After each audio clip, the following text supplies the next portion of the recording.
Yeah.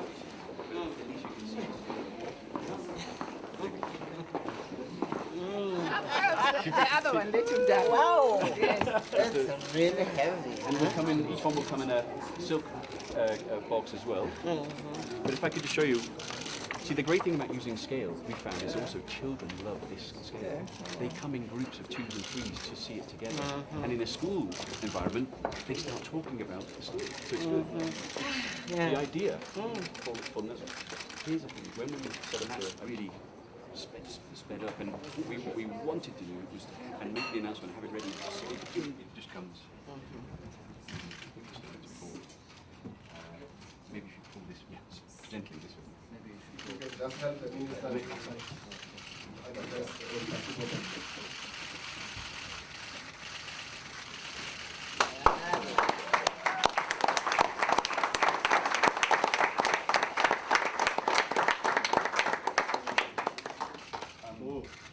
Thank you. There's not Can we ask that everybody just stand to the close so that we can Well done, huh? Very much. Well done. Thank you. Thank you for this. Thank you for this. Thank you very much. Can we get all the children that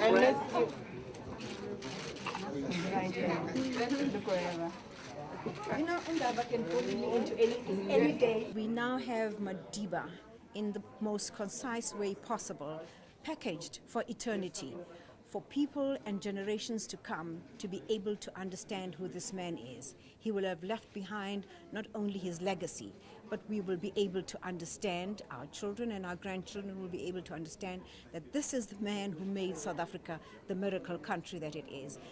It's very important that the story be told, and not just told from one facet of Nelson Mandela, and its widest ambit in terms of where he comes from, what shaped him, and what is actually very dear to us. And that for us, as the progeny of Nelson Mandela, it is important to understand where we come from, what is it that shaped him.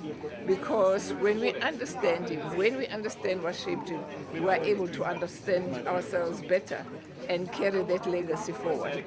To have the design finally revealed, it's also great. It just now means that we have got to work harder to get the book in production. Most of the work is done, so just putting it together, and we hope that we'll still get some other contributions. Because with a launch like this, people will say, I've got a story to tell, and I want to tell my story. We'll make space for those stories. And just to make the book even more encompassing, it's not an exclusive book, it's an inclusive book, so we're very excited. It's not just about rugby. It's been, so that slightly said no to the All Blacks. And then when you look at the home nations, I mean, we don't win it. see you, Justin. She's here. So we'll get all those images, right? Yeah, she'll. Yeah, and what I'd like her to do is download to all of us before she leaves here.